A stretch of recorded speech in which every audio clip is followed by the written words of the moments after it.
Okay, so welcome everyone to this call of the Internet Society UK chapter. Today, well, first, my name is Olivier Crépin-Leblanc. I'm the chair of the chapter.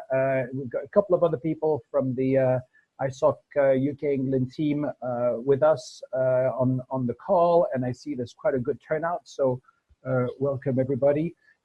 Today we have Derek Galvin from DCMS, who's going to speak to us about the UK consultation on IoT security by design. This is a consultation that's open until the 5th of June. So there's still plenty of time to comment. And Derek has put together quite a set of slides to explain to us, take us through the whole process and what's in this consultation, what's in the documents that are being presented for consultation. So I hope that you enjoyed this webinar, and the way we'll structure this is to start with Derek, introduction, go through the slides, and then after that we'll have time for questions depending on how we're doing for time. Shouldn't take more than an hour, but let's see how we go. So that's basically it, and without any further ado, I can turn over to Derek Galvin. And by the way, just one last thing, if you're not speaking, please mute your line. So there's a way in Zoom, you can mute your microphone, bottom left-hand corner of the screen, and that will then ensure that we have good quality sound for everyone. So that's it, thanks. Derek, over to you. Brilliant, many thanks. Yeah, hello everyone. Thanks for dialing in to listen to me today.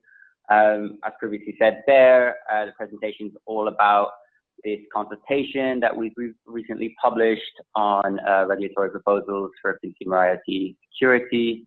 It's one of kind of the many pieces of work that the team here in DCMS are taking this year, and kind of just to flag as well, it is very much a consultation. We're very well aware that kind of the document itself doesn't have all the answers, as it were. We're aware that there's, there's gaps here and there, and kind of the consultation is a really good opportunity for associations in industry like yourselves to really flag to us kind of what are the key things we're missing, what are the unintended consequences, what other things we should be looking at that hasn't been considered in the consultation.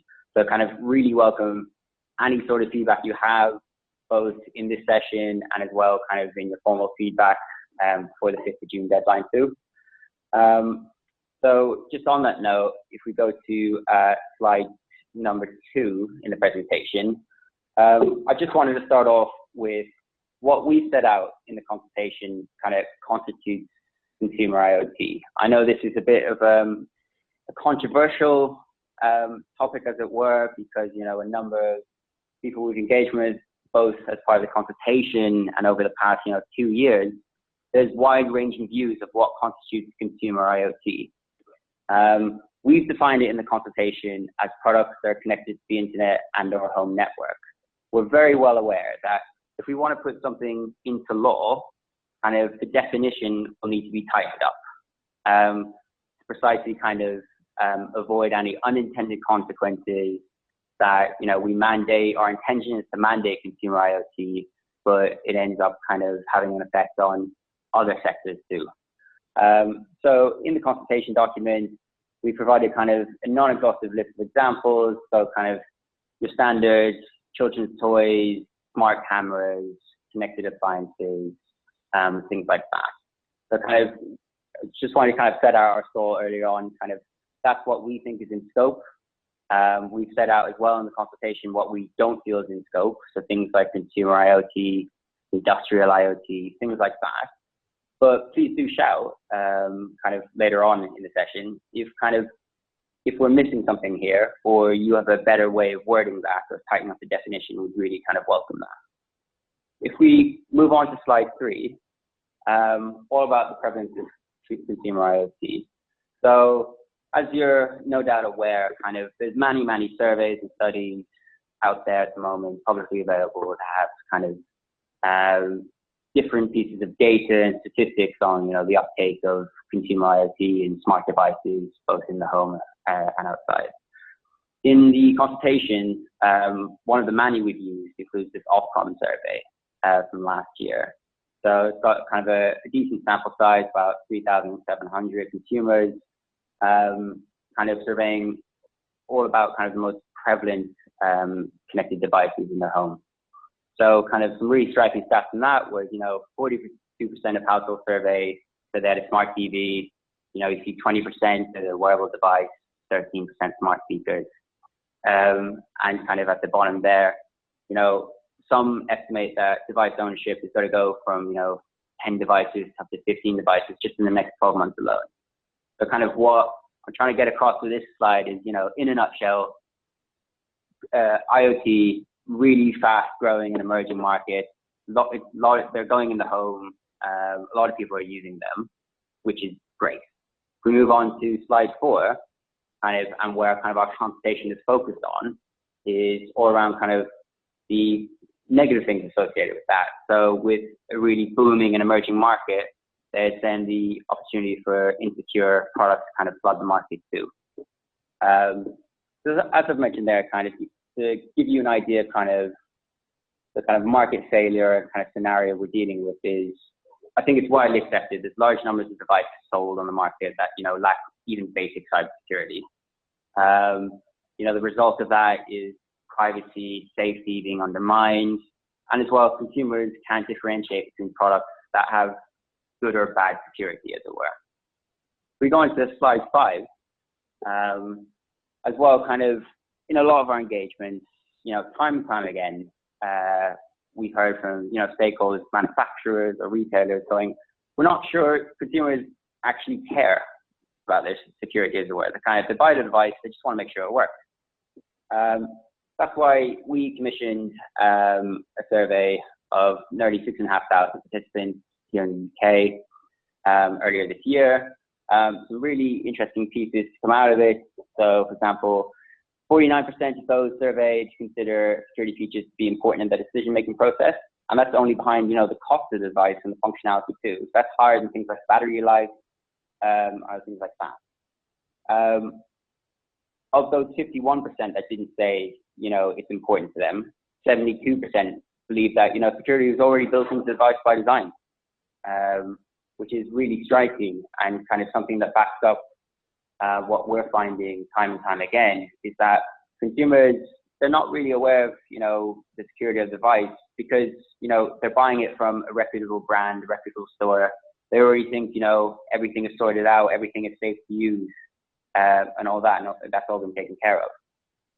Interestingly enough, and why I've included this last bullet point, is we've heard as well from manufacturers that, okay, consumers can, care to a degree about security, but they're not necessarily going to want to pay anything extra for security as well. So on average, 59% surveyed were willing to pay a premium of 5% for a smart product with a security label over an equivalent product without one. I'll come on more about security labels and stuff later on in this presentation.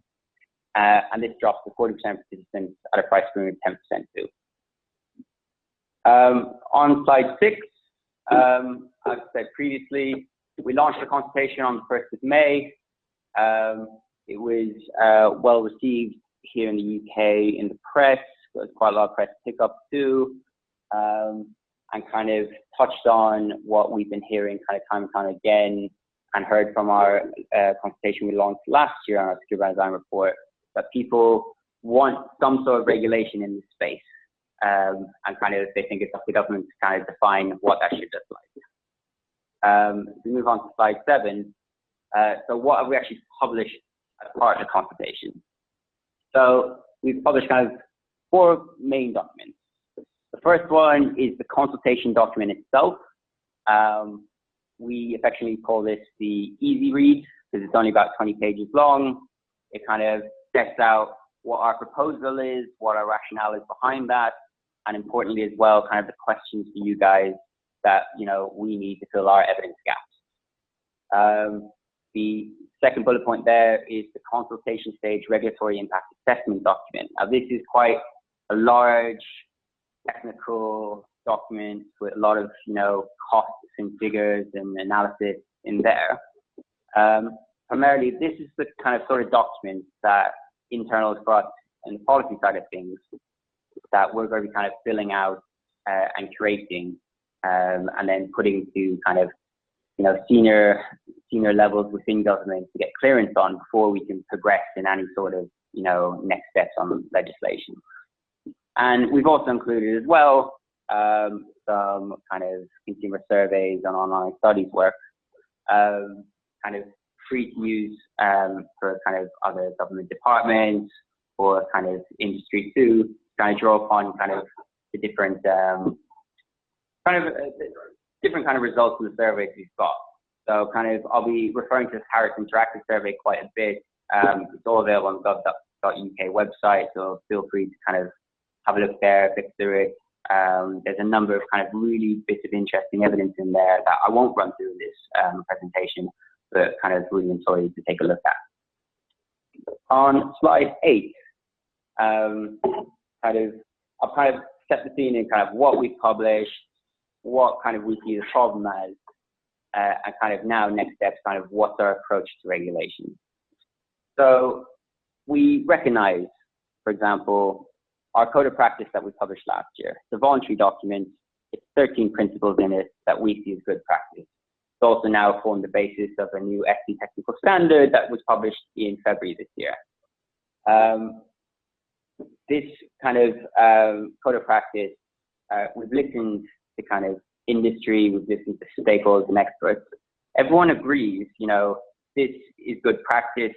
It's hitting the right notes. It's a sensible approach.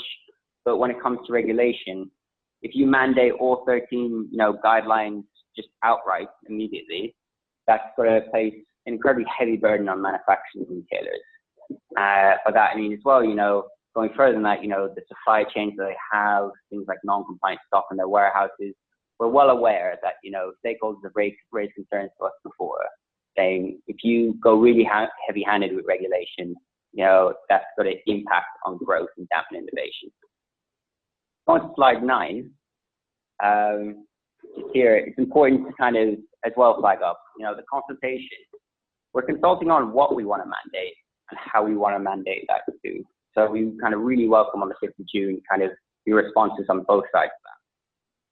So if you go to slide 10, as part of what we want to mandate, kind of from our perspective, it's coming up with a practical solution, you know, the criteria being it can be implemented sooner because we're aware that the market failure is happening now.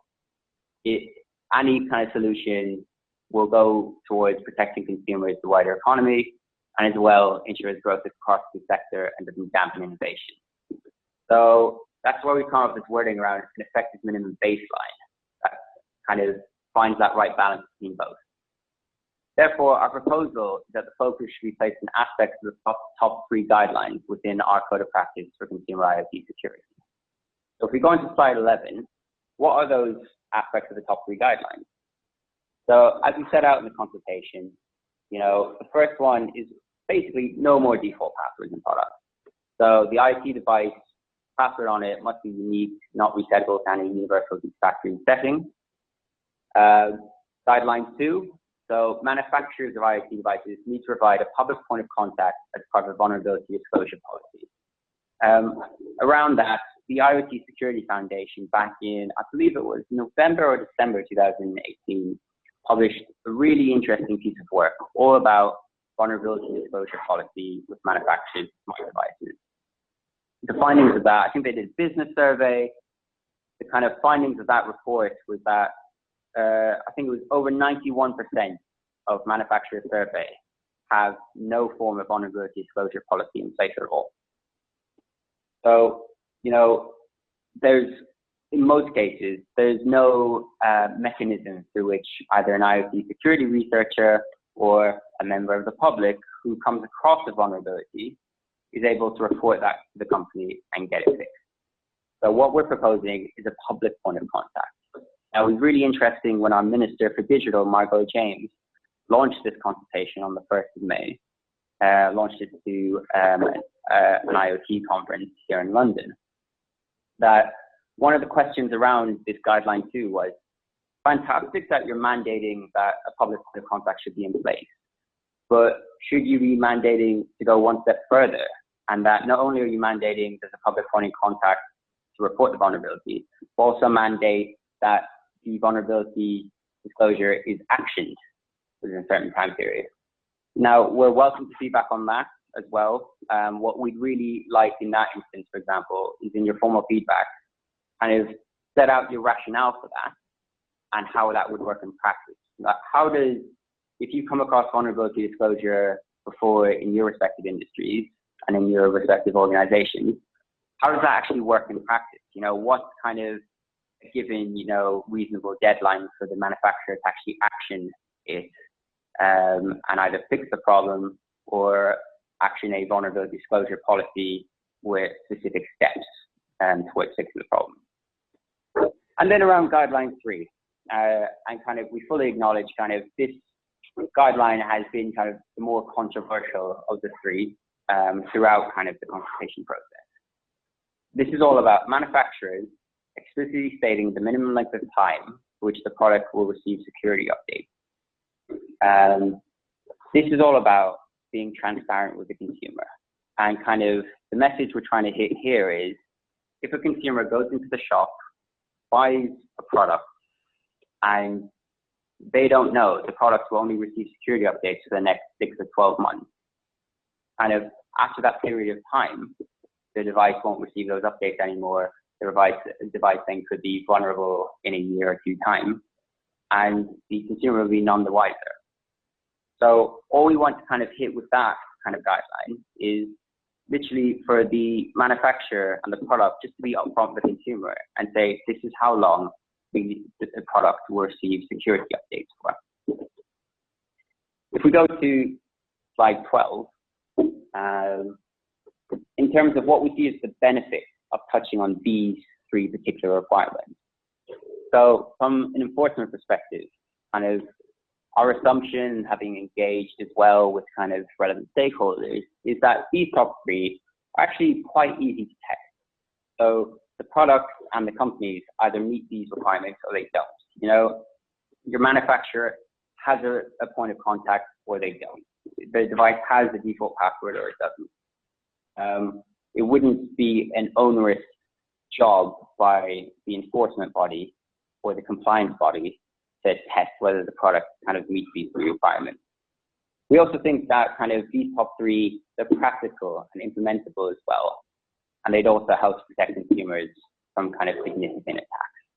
I've mentioned there about transparency in the sector too, and as well I've touched that last one point around a clear feedback mechanism as well between the research community or the public and the manufacturers themselves. We go on to slide 13. As I've mentioned previously, we're not only consulting on what we want to mandate for those top 3, but also how to deliver it. So if we go into the next slide, slide 14, these are our regulatory options that we set out within the consultation document themselves, right? And this is really where kind of your feedback, both on the 5th of June, if you have any immediate things now, is really welcome. If I just kind of quickly run through them. So option A, this is kind of the labeling option. So in this space, we'd be mandating retailers to only sell IoT products that have an IoT security label on them. Manufacturers would self-declare. We've purposely left that wording high level as well, because we'd welcome your feedback on how that kind of self-declaration process would work, what kind of steps the manufacturers have to take, and also your view on whether that process would actually work in practice. Would manufacturers, you know,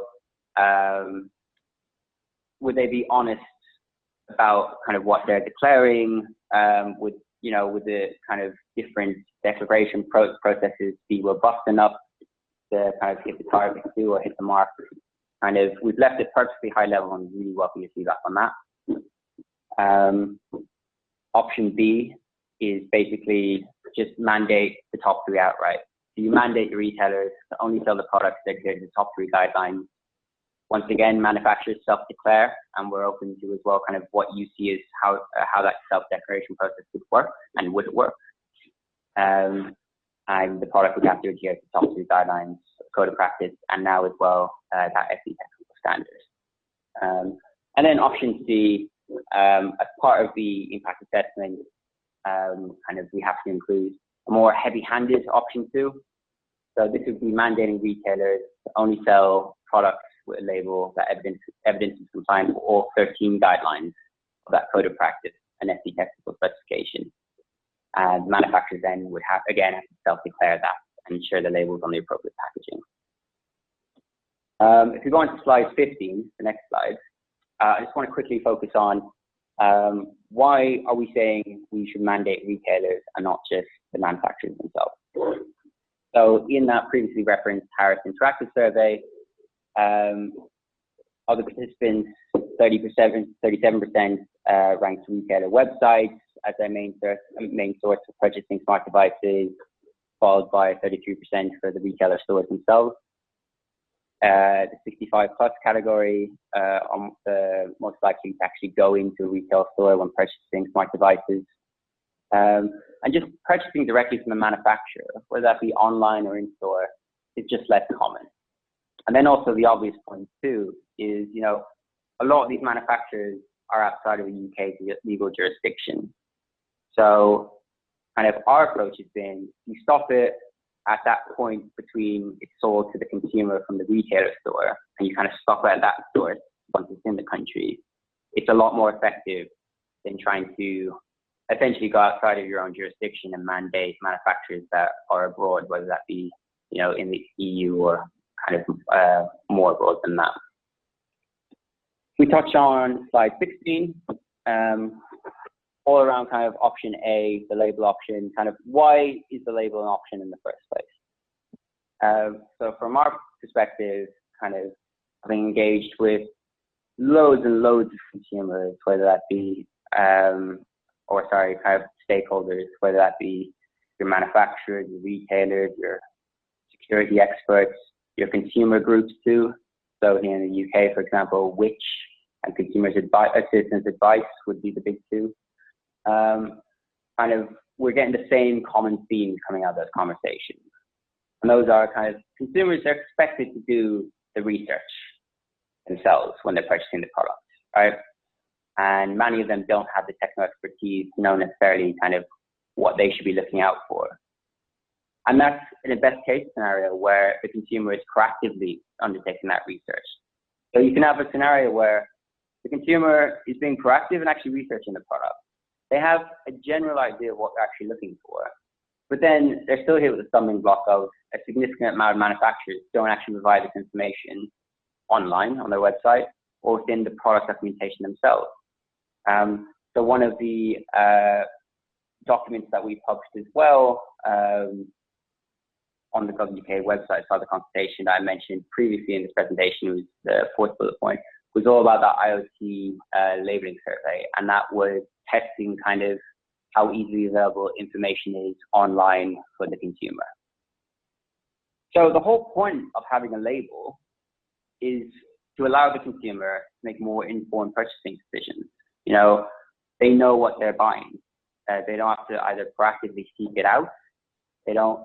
And a good example of that is speaking to consumer organizations. They raise an example of, with some manufacturers, if you want that information, you have to literally write to the manufacturer to a letter, PO box or something like that. So if I'm the consumer, I proactively want that information, I have to write off, I have to wait a couple of weeks and then come back to me, and then for the manufacturer then to come back, that process could take weeks rather than days. And it doesn't fit in, and it's not realistic that the consumer wants to buy the product either now or relatively soon. And if you're asking them to basically delay on that and go to the proper channels, in practice, it's just unrealistic and doesn't work. So if we go on to slide 17, all about the label as an option.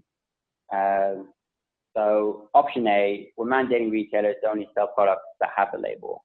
The way we're pitching to do it is have a positive or a negative label. So it does exactly what it says in the tin, as it were. The positive label hits the mark, the product adheres to the top 3 things, you get your positive label on it. If it doesn't, it gets the negative with a big red cross through it. I presented to a tech association last week, and they were saying, well, could you mix and match the labels too? Could you have a positive essential security features included with that shield, but then also have a negative software update, security updates not provided shield as well?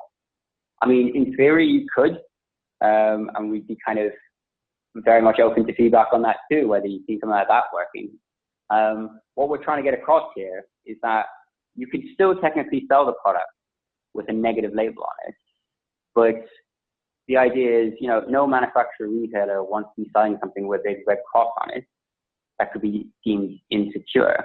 And so by mandating that it has to have a label on it, whether that be positive or negative, you're affecting the kind of manufacturer behavior and the retailer behavior, kind of influencing it down the supply chain then, getting to a point where everyone wants a positive label on it and will make the necessary changes to get that positive label. As well to flag as well, in the consultation, our ambition is that the label, if we go with this scenario, would be signposted both on the physical products themselves, so on the packaging, and also on the product website. We're really interested to hear your feedback, in your formal feedback for the 5th of June, kind of if you think that's a reasonable approach. We've heard feedback before saying you're better off just putting it on the product website. It's more cost effective for manufacturers, stuff like that, and it's more effective reaching the consumer. If, for example, you feel the same way as that, it'd be really interesting to hear kind of whether you have any evidence to support that rationale and that assertion too. There's kind of, I previously mentioned kind of that final stage impact assessment, big mega document that we're up to be submitting internally, the policy side of things. When we're setting out the pros and cons of these things, we need hard evidence to back it up too. That's why kind of I'd really plead and implore with you, as part of your response, if you have any evidence, kind of back up what you're saying, we'd really welcome that. And if it's confidential evidence too, for example, all responses will be treated confidentially. They're not kind of open to FOI requests. They're exempt under that. When we're publishing our kind of final consultation response in a few months' time, it'll be a very high-level response touching on the themes of the consultation, feedback, and things like that. Wouldn't be naming companies or naming specific pieces of data that can identify the companies or anything like that. But if, for example, you have any concerns over sharing data or anything like that, please do get in touch with either myself or the Secure by Design mailbox that I'll be mentioning later on in this presentation, in the first instance, and we can happily work with you to kind of send the information in a way that you're comfortable with. If we just quickly then go on to slide 18. So why these specific labeling designs? So they're backed up by kind of extensive evidence as well that we've done. So that previously mentioned consumer survey, 92% of consumers stated that these designs were the best designs to label. The highest alternative option, so a padlock, was suggested by less than 1%, which is quite a stark difference, really. And kind of, for us, that kind of gave us the clear thing, yeah, consumers will understand the labels and they prefer the labels, the designs as they are, sorry. Around kind of trademark requirements too, we're very well aware of things like use of generic icons. We've been throughout this process working with government specialist lawyers on it when it comes to trademarking and intellectual property and stuff like that. If you have any feedback on that yourself, please do send through. We'd really welcome that. If we're going to the next slide, on slide 19, I won't spend too much time on this. Basically, how do you qualify for that positive product label? As I mentioned before, you hit those top three. Retailers need to ensure that the manufacturer has a point of contact in place within the manufacturer's organization as well, for guideline 2. Yeah, that's all about how you can qualify for it. Won't spend too much time on that. If we go to the next slide on page 20, this is a really kind of important piece too that I want to get across. We recognize that, before any legislation comes into place, industry will need a grace period. And that's really, to get the houses in order, well aware, we've listened to industry feedback that, things like supply chain contracts, they don't run year on year. These can be multi-year contracts. if legislation comes into effect halfway through a contract, that can be extremely costly for either your manufacturer or your retailer down the supply chain. So based on that, and based on feedback we received, we're going to set out later this year what the next steps are. Now, what we're going to do, how we're going to do it based on the feedback from this consultation. We're going to,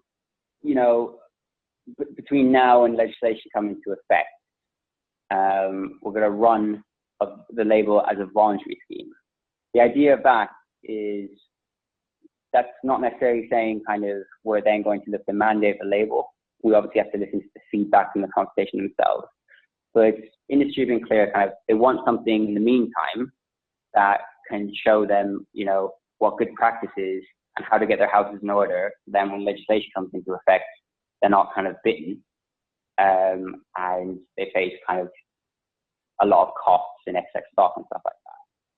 So later this year, we're on the labels voluntary scheme. We're going to use the feedback consultation to inform that too. It's going to be consistent, whatever option we proceed with. And the key thing here is we're pitching for the voluntary scheme to run for at least 2 years.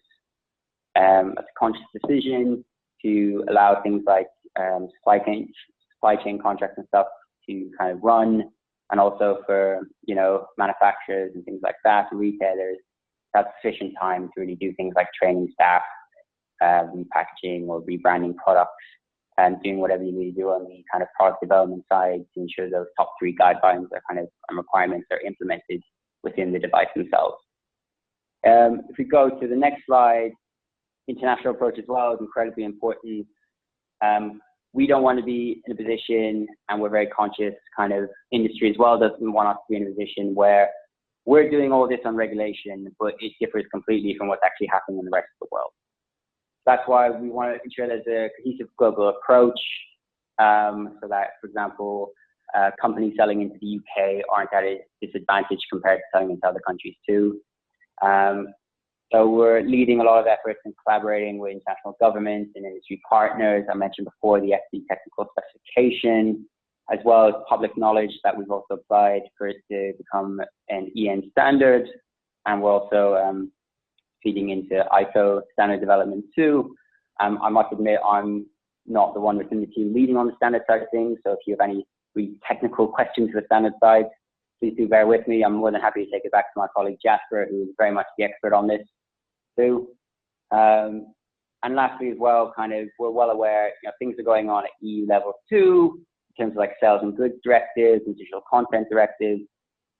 We're very much plugged in the relevant teams across government here in the UK that are on those working groups and representing the UK. They're well aware of what our plans are.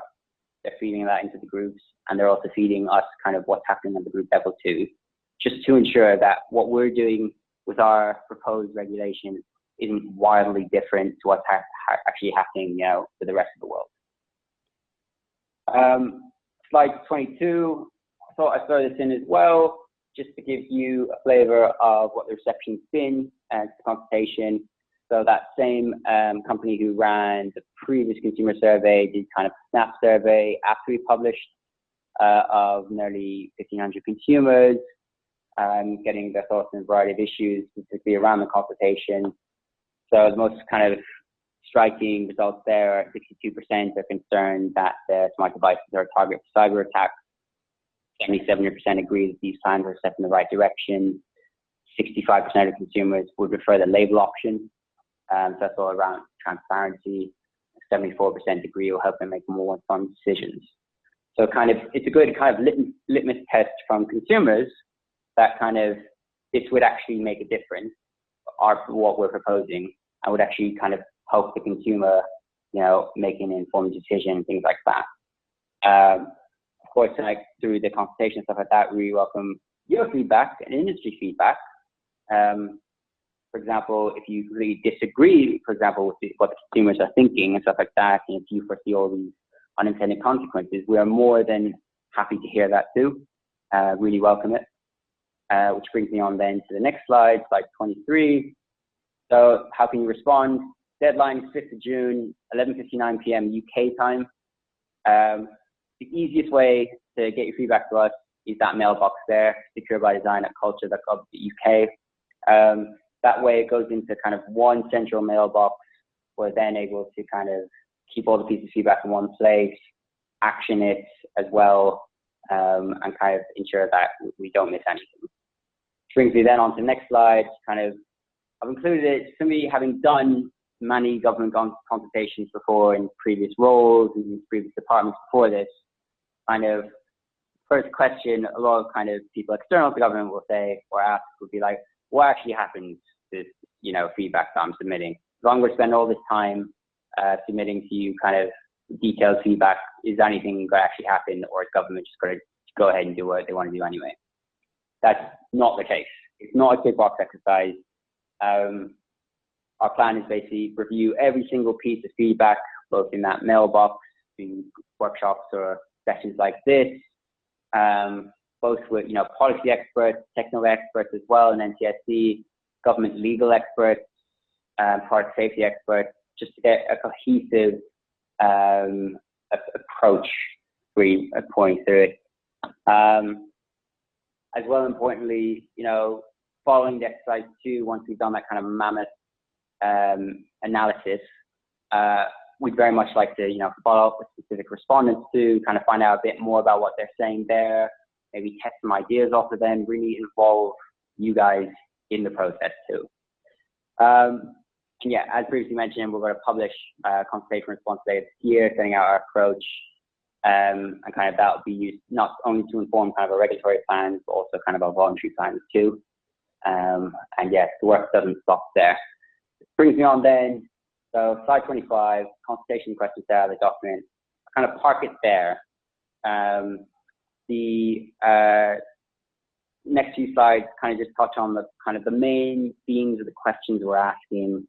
So, things like our approach, what's your view on it, the labeling scheme as well, what's your view on it. Importantly, and I've mentioned before, the impact of our proposals. So kind of any data about costs and impact on either kind of retailers or manufacturers or industry as well, we really welcome. Happy to receive them in a confidential basis too. And if you have any concerns about that, please let us know. We're more than happy to work with you to kind of get you to a place where you're comfortable saying that information too. And then as well, we're really open in the consultation around, these are our proposals for what we want to do, how we want to do it. But in terms of, monitoring and enforcement, we acknowledge and understand, like, that's a massive piece of work too in itself. We're quite high level in this consultation about enforcement, how that would work. Obviously, we welcome your views simply on kind of how does it work in the States at the moment? How do you find it working? What do you think of the gaps? What do you think with current kind of legislation and stuff in place is either a burden, an unnecessary burden, or anything like that? And kind of what can we improve through this proposed legislation to not only kind of make industry's lives easier, but also get the desired effect of, getting those insecure products off the market too. Kind of, I'll park it there. Appreciate I've kind of just talked at you for quite a bit. I think it's important really kind of run you through kind of what we're trying to do, what's our rationale and things like that. And really emphasize kind of this is a consultation. It's not the final stage in the process. We're very early on in the process. And kind of we really welcome any comments or feedback on anything I've just talked about there or the consultation, either right now or at the 5th of June. So I'll kind of leave it there and pass it back to Olivier, maybe take questions from the line, from the floor. Thank you very much, Derek, and thank you for this presentation. Just because you're running this blindly, I've left it on consultation questions set out in the document. I don't have to, do I have to go further in the slide deck or not? No, that should be fine. Okay, perfect. And the slide deck, of course, will be made available on our website as well. But now we're opening the floor for questions. And there are two ways that you can ask questions or make comments, either by putting your hand up in the participants list. You'll find you can put your hand up and I'll be able to see this on my screen and then give you the floor. The other way is to write your questions in the Zoom group chat. which you can send and write, and then I can pick up. If you're unable to speak, I can pick it up and ask the question or make the comment on your behalf. Whilst people are gathering their thoughts, I had one question regarding the retailers, ensuring that the packaging had the right labeling, etc.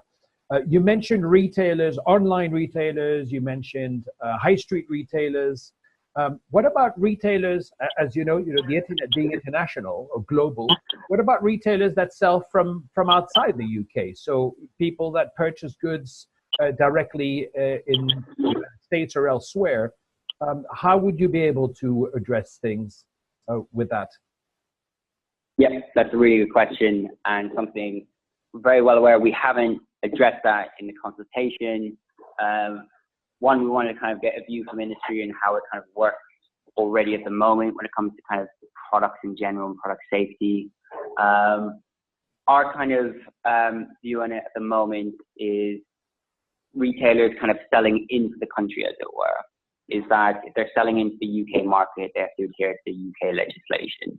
And there's then enforcement bodies. If we look at, product safety, for example, there's UK enforcement bodies like trading standards in place and customs, that as soon as you import the good into the country, it has to either be inspected or meet certain requirements or anything like that. So kind of our assumption when we were starting this piece of work is it would run like that.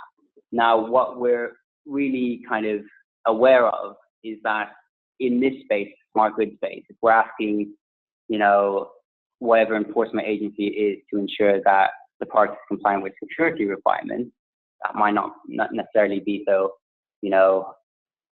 easy to identify if you're not technically proficient or anything like that. So a default password, if it's not mentioned on the box, where else would it be, kind of thing? Kind of how would that work in practice? And kind of who would be kind of best placed to undertake that. So that's kind of part of the enforcement thing that we're consulting on. But our kind of main assumption starting this work was that, any retailer or any person selling into the UK market would have to adhere to UK law. And that's why we've left things like purposely high level, like, the manufacturer just self-assess compliance and things like that. We actually want to know kind of in real life, how does that process work? How do you assess that the product, is relatively either secure or compliant with a certain standard? And then how do you communicate that then to the retailer and communicate that to their consumer? Kind of what are the costs involved here and stuff like that? Because it's all well and good us just saying, the product comes into the country, kind of it has to adhere to UK law, and if not, an enforcement agency will sort it out. But kind of in reality, kind of what are the costs involved with kind of the current landscape as it were with product safety and things like that? Kind of what are the issues around enforcement, and capacity at enforcement levels to be able to do meaningful market surveillance on things coming into the country? That's like a long-winded way of saying kind of we're very much consulting on that bit. We did before selling. That's something we need to build up more in our evidence base and in the consultation itself. Thank you. You mentioned, just before I open the floor completely, I see hands coming up now. You mentioned an enforcement agency. Is there an enforcement agency for these things? So at the moment, not specifically for, cybersecurity of IoT products or anything like that. I was using the product safety example just really as a comparison because, a similar thing where products are being shipped into the country, as it were, or delivered into the country, and what kind of, from a health and safety perspective, kind of what checks they'd have to go through, and the enforcement agencies that carry out those checks. But so kind of a question as an excise as such, or it could be a consumer a safety agency. Exactly, yeah, and that's something we're consulting on too. Like, who would be best placed to undertake that? Yeah, and that's kind of one of the questions in the consultation too. Kind of, what agency, existing or a brand new agency, would be best placed to undertake any sort of market monitoring or enforcement in this space too? actually have a meaningful and effective enforcement regime, you know? Yeah. First of all, thank you for a very interesting and useful consultation briefing. It was very helpful to get this. I think you touched on it a little bit, actually, looking at it internationally, Olivier, but one on slide 19, it looks like the retailer is the focus, ultimately in the UK context, but also the retailer is expected to somehow self-accredit to assign or use a label. I just wanted to check that that is the situation, and then it was sort of rather brushed over a little bit. If what happens then? I mean, obviously, we think it's going to be some kind of accreditation agency, or I mean, how would this work? Is anybody in the UK already qualified to do this sort of work? That's the kind of drift of my question. Okay. Yeah. So on the retailer point, very much the aim of the game for us is, you know, retailers can't sell these products. If we go with, for example, option A with the label, they can't sell a product that doesn't have a label on it. In terms of the retailer doing their own, you know, due diligence on the product, to know it you know, is compliant with those 3 requirements, kind of thing. Kind of, we've purposely kind of left it high level enough that we kind of want retailers themselves to feedback on the process and how it works now. I've had really interesting conversations with retailers and retail organizations over the past couple of weeks to find out kind of in their normal day-to-day work and lives, for example, kind of when it comes to product safety or anything like that, kind of what exists at the moment in terms of retailers doing their own due diligence on the products they sell. We're kind of thinking about it from a liability point of view. You know, if you're a retailer sells a product that is found to be unsafe, kind of from the consumer's point of view, who is the consumer's beef with? Is it with the retailer or is it with the manufacturer? And kind of, I've been talking to retailers trying to ascertain kind of how does that work in practice. I've been getting kind of a variety of messages in terms of, you know, a lot of the cases, in the first instance, the consumer has to go to the manufacturer and kind of take up the issue with the manufacturer. The retailer kind of is just the middleman, as it were. And kind of, I've then been hearing from other retailers that kind of the whole kind of ethos of the retail sector is, you know, not to sell harmful or unsafe products. And obviously kind of when we talk about kind of insecurity and stuff like that, that would fall into that same category too. So it's been really interesting kind of hearing how retailers think it would work in that process, and kind of we're expecting kind of really thorough feedback on that on the 5th of June. On the kind of accreditation point and stuff like that, it's interesting you raised that.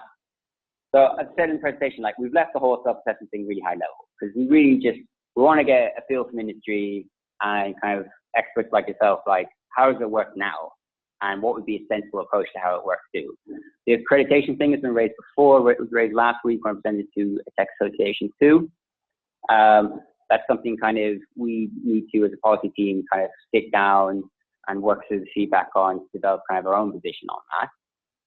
But kind of at this point in time, I know this is an unhelpful answer, but it's unhelpful simply because kind of we want to get a feel from industry and how it works. And then we can use that to inform kind of a worked out policy answer on that. To kind of then test this industry again to see, make sure kind of we're hitting the right notes. It's a sensible approach. It's not too onerous what we're doing, and it's not going to cost a vast amount of money for a large amount of, for example, retailers and manufacturers to do it, especially on the smaller end of the scale too. Yeah. Thanks for this, Darek. Next is the question from Eleni Panagu, and the question is as follows. How is the IEEE standard 802.11 related to or embedded in the ETSI standard 103645? Is there any significant correlation? I must just kind of hold my hand up and be honest. I'm not the standard technical expert within the team on ETSI or anything like that. Kind of my colleague Jasper Panza has been leading that work and kind of has been ensuring that with the ETSI work, it's all kind of plugged into the other standards work going on at the moment, kind of across the standards world. I'm more than happy if Olivier, if you're able to send me that question, pass on to my colleague, who can then kind of Eleni get back in contact with you directly to answer that, because I won't even pretend to try and answer that at this point. Apologies.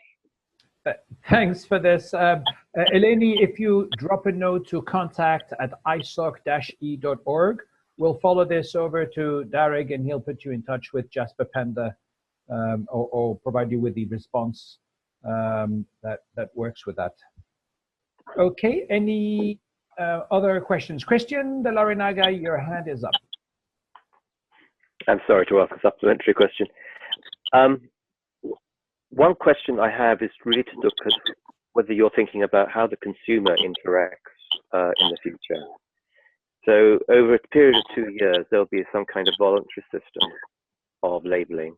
So there'll be a period of time where there'll be some people labeling, other people not labeling, and they'll be self-assessing, the retailers, as to what labels they're putting on. How do you envisage consumers' feedback? Are there going to be feedback?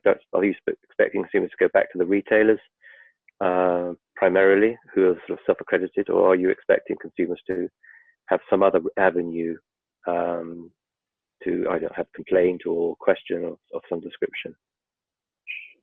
Yeah, that's a fantastic point, and kind of something internally kind of we're really aware of when it comes to kind of our work in general in terms of evaluating it kind of from the consumer point of view. Kind of the end goal is protect the consumers, give them kind of more transparency and allow them to make more informed purchasing decisions. Like, how do you actually test whether that's working or has worked, for example? We have plans to do kind of consumer campaigns, things like that going forward. Last year we published consumer guidance. I think from our perspective, one, we don't want to basically deviate from what else is happening in the world and consumer IoT and stuff like that. I say that because we don't want to be giving the consumer, your standard run-of-the-mill consumer, a bunch of mixed messages, stuff going on, standards, stuff like that, that they, either won't understand necessarily or care about. And kind of try and boil it down into kind of a simple thing where, like, take the label, for example. It's just a simple label that the consumer can see and understand. And the negative label, for example, with the X on it, is something simple the consumer can understand. Totally appreciate kind of in this voluntary space that I've talked about with the label, if we launch on as a voluntary thing, kind of, we're realistic enough to know that a large majority of manufacturers aren't going to voluntarily put a label with a big red cross through it on their product. They won't do that unless they absolutely have to. That's why kind of stuff like consumer campaigns and stuff like that and comms and messaging is really, really important from our perspective, and something kind of we've earmarked in our kind of work going forward for the next year and a couple of years after that too. That's something we really need to kind of ramp up to. It's all well and good that we're doing all this in the regulation space and we're doing all this in the standard space and stuff like that. But I think, yeah, you hit the nail on the head there in terms of the end user and the result. Kind of, will they know what they're buying? Will they care?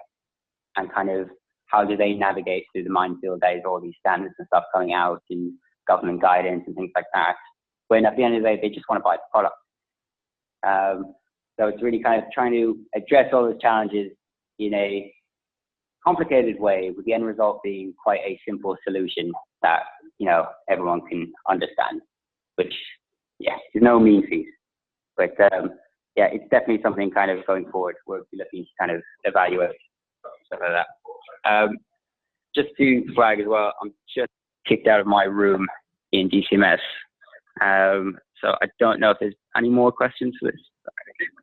There are no further questions, Darag. It's Olivier Crépin-Leblanc speaking. So it's just time for me to thank you very much for this.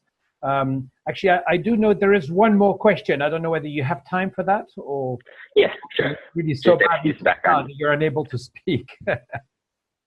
Yeah, it's fine. That's the answer. So this is actually, there are two questions. The first one is from Ken. And the question is, are you consulting with companies focused in the IoT security industry, like Device Authority or UK, US based leader in IoT for consumer, industry and medical devices, etc., where security can be a matter of life and death? Yeah, so I mentioned earlier on at the start, when we were trying to like ascertain what is stuff in the consultation, and we've made it very clear that stuff like medical IoT and industrial IoT is out of scope. We totally appreciate kind of when it comes to IoT, there's a bit of a blurred line that, you know, some things might be applicable in medical IoT, for example, some things might not be. We're working closely with, you know, policy counterparts in Department for Health, for example, in the UK, to ensure kind of anything we're doing is, you know, not negatively impacting on their work. And as they would have all kind of the kind of main relationships with the medical IoT players in this space, like that kind of we're expecting, and we know that they're kind of communicating that to their stakeholders too. But yeah, I think it's a really fair point. I think because IoT by its nature is so wide ranging that, like, take industrial IoT, for example, there's obviously some sort of crossover. I think for kind of, we've made it pretty clear that consumer IoT is our focus, but kind of haven't then just gone on and ignored everything else, but more of a case of those teams within UK government, for example, that are leading on things like medical and stuff like that, well aware of our work, they're plugged in, they're part of the policy process too. So that kind of what we're doing doesn't put any unintended consequences where, as you say, they're kind of, when it's life or death, you know, we don't want to be inadvertently causing that, as it were.